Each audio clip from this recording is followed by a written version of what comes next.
So in the earlier lecture, you had seen that controller में हमने तीन type के actions के बारे में we were studying.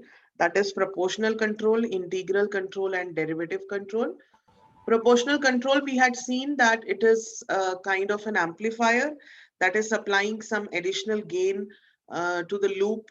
Okay, or you can say that it is giving the system sufficient energy to actually reach the required set point value, right? But at the same time, we had seen that there are certain limitations for the proportional control. That means we cannot actually increase the gain indefinitely. Okay, there is always a limit to increasing the gain of the system directly in terms of amplifier, or you can say in terms of amplification, because first thing is that the more you give the system energy, it is going to speed up the response towards the input, but at the same time, it is also going to speed up the response towards the disturbances, right? And then the signal that is going to be generated corresponding to such high energy, this might go beyond the physical limit of the actuator, because ultimately the signal that is being generated is going to be given to some physical actuator, maybe a motor or maybe a valve or something like that. So that signal might actually go beyond the actual physical limit of my actuator. So arbitrarily, I cannot simply go on increasing the proportional gain. Okay, mathematically it is possible, but physically, when we are realizing it in the real time, it is not possible to go beyond a certain limit. Okay, and most importantly, when we are talking of higher order systems mostly jahan kafi complex systems hote hain, kafi sare, you know, a lot of parameters are involved, and when you're modeling it, it comes out to be quite a higher order system. In such cases, if you increase the energy of the system beyond a certain limit, there is a risk of making the system unstable, right? So these were the limitations that we saw in the purely proportional control. So for some basic simple systems, proportional control might be sufficient, but usually we do not uh, get the 100% output with proportional control. And the most important, because of all these limitations, there is a limit to which we can use the proportional control, and uska jo result hota hai, that is the offset. That means there is always a steady state error left in the response when I'm using a purely proportional control. ठीक है, उसको overcome करने के लिए the researchers, they devised another action, that is integral control. Integral control क्या करता है, error के इंटीग्रेशन के बेसिस पे काम करता है, and it goes on providing increasing current to the system, or you can say an increasing energy to the system, but depending upon as long as the deviation exists. That deviation means error. Okay, so if there as long as the error exists, it is going to supply the current, where as soon as the error becomes zero, it is going to stop supplying the additional current to the system, right? But because of its own inertia of the system, there is always a little overflow of current. आप जब suddenly stop करते हो उसको, तो but system from the source, you make it zero. Okay, or you can say from the source you stop the current, but actually system में थोड़ी सी energy का overflow होता है because of the inertia of the current itself. And we tend to see that the integral control actually introduces certain overshoots and undershoots in the system. Okay, so integral control se kya hota hai कि steady state error gets reduced, almost you can say it is eliminated from the response, but at the same time it introduces oscillations in the system. Okay, oscillations क्यों आती है? Because of the inertia of the system, because of its own inertia. जब भी आप energy supply करोगे या withdraw करोगे, all of a sudden if you say stop the flow of energy, it actually doesn't happen in reality. Physical system में all of a sudden it doesn't stop.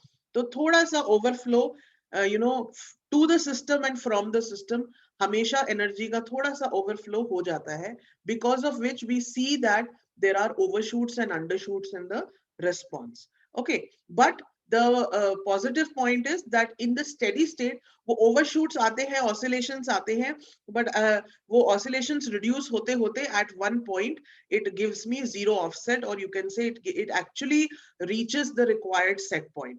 तो जो proportional control का हमारा disadvantage था उसे हम integral control की help से ओवरकम कर सकते हैं. ओके, नाउ इंटीग्रल कंट्रोल ने जो एक प्रॉब्लम इंट्रोड्यूस कर दी है विच इज ऑसिलेटरी, या जो ओवरशूट्स एंड अंडरशूट्स आने लग गए हैं, इसको हम ओवरकम करते हैं with the help of derivative control.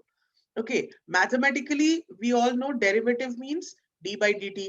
Now first जो हम प्रोपोर्शनल एक्शन कर रहे थे उसमें the action mathematically it was some constant, proportionality constant multiplied by the error signal.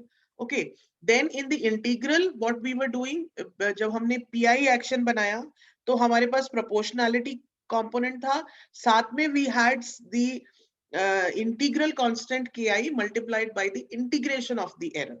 Now in this case we are going to have a derivative constant, that is kd, multiplied by the derivative of error. Now this is a very very important component. Derivative control is also called as anticipatory control. Now tell me one thing, this d by dt अगर मैं geometrically देखूं, what does d by dt mean actually? If you have a graph suppose, and उस graph के लिए किसी point पे आप d by dt calculate करते हो, so geometrically what does it mean? Slope उस टाइम पे. yes, slope of the system. तो अगर पॉजिटिव और नेगेटिव आता था, if you remember, what does it mean? Positive slope and negative slope का मतलब क्या होता है? Positive slope means function increase हो रहा है. Yes and negative slope means function decrease कर रहा है. डिक्रीज कर रहा है. Yes, so basically in the derivative control what it is going to do, ये एरर का रेट ऑफ चेंज निकालता है. Okay, it is going to calculate D by D T of the error. Now D by D T का मतलब हुआ geometrically अगर हम देखें तो rate of change of error है, या आप उसे कह सकते हो कि एरर का जो ग्राफ है उसका स्लोप कैलकुलेट करता है ये. ठीक है, अगर स्लोप इंक्रीजिंग होगा या डिक्रीजिंग होगा, ये बेसिकली उस स्लोप्स के हेल्प से आने वाला एरर एंटिसिपेट करके it starts acting, because it एक क्वांटिटी होती है error, that means that is an instantaneous value. But when you know that it is a rate of change of error, and if you say that rate of change of error is positive, that means it is increasing. तो इसका मतलब error जो है वो जो deviation है आपके system में, अगर वो increasingly it is going towards an increasing value, that means your derivative action has to become more strong. उसको ये समझ में आने लग जाता है कि मेरा एरर जो है वो बढ़ रहा है. ठीक है, अगर वो रेट ऑफ चेंज नेगेटिव होना स्टार्ट हो जाता है, इसका मतलब नेगेटिव डायरेक्शन में मेरा एरर जो है वो चेंज हो रहा है. सो बेसिकली डी एक्शन या डेरिवेटिव एक्शन जो है ये क्या करेगा, ये rate of change of error को निकालेगा और उससे वो आने वाले टाइम इंस्टेंट पे कितना एरर होगा उसको एंटिसिपेट करके then it's creates an control action. Okay, तो इसको हम एंटिसिपेटरी कंट्रोल भी बोलते हैं. ठीक है, now so basically whenever we are using a system under steady state conditions with large disturbances, the pi action is too slow in action.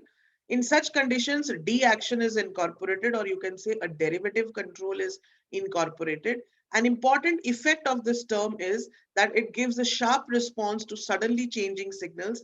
Because of this, the d term is sometimes introduced in the feedback path. This acts on the rate of increase or decrease of deviation. Higher the speed, higher is the d action, and vice versa. So if the rate is increasing, अगर derivative अगर error का जो rate of change है वो increasing है, यानी कि controller को ये बात समझ आ जाती है कि एरर बढ़ रहा है, I need to be very strong, so controller action भी उतना ही फास्ट हो जाता है. और जैसे जैसे वो rate of change of error जो है वो कम होना शुरू हो जाएगा, वैसे वैसे मेरा कंट्रोलर एक्शन जो है उसकी स्पीड भी स्लो होनी स्टार्ट हो जाती है. इसकी वजह से क्या होता है, that the derivative control is capable of controlling the oscillations in the system. Okay, because it can actually predict कि अभी नेक्स्ट टाइम इंस्टेंट पे क्या होने वाला है और वो उसके हिसाब से अपना स्पीड ऑफ कंट्रोल एडजस्ट करता है. And so it is very very effective in actually controlling these oscillations that are produced in the system. Okay, and at the same time the disadvantage is that derivative control cannot actually work on the steady state part, because d by dt पे काम करेगा वो, यानी कि rate of change of error पे काम करेगा. अगर मेरे सिस्टम में एक कांस्टेंट एरर है, स्टेडी स्टेट पार्ट में क्या होता है, एक कांस्टेंट एरर आता है, तो कांस्टेंट का डेरिवेटिव निकालोगे तो जीरो आएगा. तो डेरिवेटिव कंट्रोल के हिसाब से उसमें कोई एरर है ही नहीं, बिकॉज उसको D by D T zero मिल रहा है. So it understands that there is no error in the system. Okay, so derivative control cannot actually work on the steady state part of the response, या कोई भी ऐसा response जिसमें एक constant error आएगा उस पे derivative action का कोई effect नहीं होता है. Okay, derivative action का effect सिर्फ वहां होगा जहां पर हमारा fast changing response है. तो इसलिए जो हमारे रिस्पॉन्स का इनिशियल पार्ट होता है, यानी कि जो ट्रांजिएंट पार्ट होता है, हमारा डेरिवेटिव कंट्रोल उस पार्ट पे एक्ट करता है. ठीक है, and it is responsible for reducing the oscillations in the system. Once my system goes into the steady state and the error becomes constant, then D action stops. Derivative control does not identify that constant error and it cannot actually perform any operation on that. Okay, so that is one disadvantage. And second thing, most importantly, why we have to use derivative control in a very very controlled manner, because derivative control क्या करता है, वो noise को भी amplify कर देता है. Okay, because derivative control का जो हमारे पास, अगर इलेक्ट्रॉनिकली हम इसको देखें तो इसका बिहेवियर जो होता है वो हाई पास फिल्टर के इक्विवेलेंट होता है. हाई पास फिल्टर का मतलब हुआ कि हाई फ्रीक्वेंसी सिग्नल्स को ये अलाउ करता है और लो फ्रीक्वेंसी सिग्नल्स को ब्लॉक कर देता है. So usually the noise that comes into the picture is a high frequency signal. तो डी एक्शन जो होता है उसकी एक टेंडेंसी होती है कि अगर उसने कहीं से नॉइज पिक कर ली है तो नॉइज को भी वो it is going to amplify and get it incorporated in the system. So that is why the derivative control is never used alone. You can use as a proportional and derivative. PD के form में use कर सकते हो, लेकिन derivative control को कभी भी अकेले इस्तेमाल नहीं किया जाता है. Okay, integral control can be used alone. Proportional control can be used alone. They can be used in any combinations, but derivative control is not used alone. Derivative control is always used in the combination with, either it is PD control or it is a PID control. Because अगर constant error होगा तो वो उसको identify नहीं करेगा, so it is useless for us. Okay, and secondly, it is also going to start amplifying the noises or the high frequency signals that enter into the system. और एक important point होता है, अगर system में कोई sudden impulse आएगा, sudden impulse का मतलब जैसे अगर आपका voltage circuit है तो sudden impulse might be a sudden spike in the voltage or something like that. अगर कोई sudden impulse system में आता है, उसका जब आप derivative करोगे तो वो infinite हो जाएगा. Infinite होने का मतलब हुआ कि energy system की इतनी ज़्यादा बढ़ जाएगी that your system is going to get burned out. Okay, that is another important disadvantage of using a derivative control alone. तो अगर derivative control अकेला आप use करते हो, तो in that case sudden impulse can be very harmful. Because when you derivate it, it becomes infinity. That means the energy of the system या signal की जो value है, that becomes so large that it can actually burn out your actuators and the other system, other components that you are using in the system. So derivative is always used in combination with others, okay, because it has to actually act only on a certain part of the system.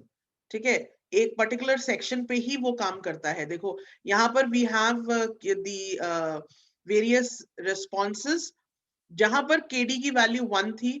KD को आप ये समझो कि strength कितनी है derivative control की.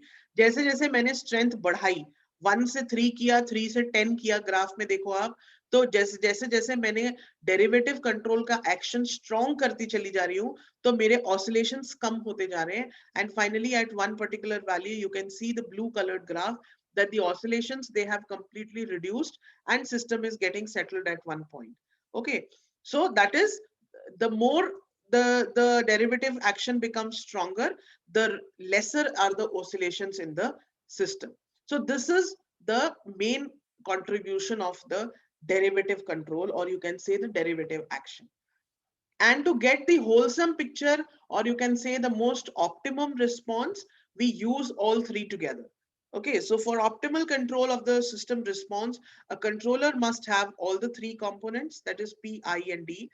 P's control gives system sufficient energy to reach the reference point. I control helps in improving the steady state part of the system, and D helps in improving the transient part of the system response. That means I is helping in removing the steady state error, okay, and helping us in reaching the actual point. The derivative control is actually reducing the oscillations from the system, and it is the fluctuations that are coming in the system, it is helping us in reducing that and improving the transient part of my response. So mathematically it becomes a sum of all three, that is kp into e error plus ki into integral of error plus kd into derivative of error.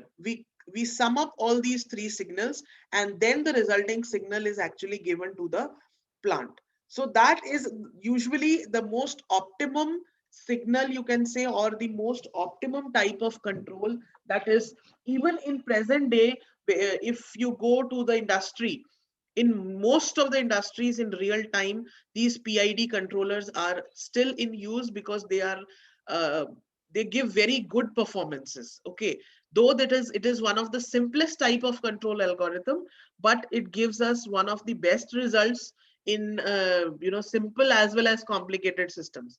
So that is why it is still very much prevalent. It is very much present in the industry, ranging from complex plants to your quadcopters, your electronic components, your biomedical systems. All these have PID controllers in that. Okay, so that is the wholesome picture about the various components of the PID control.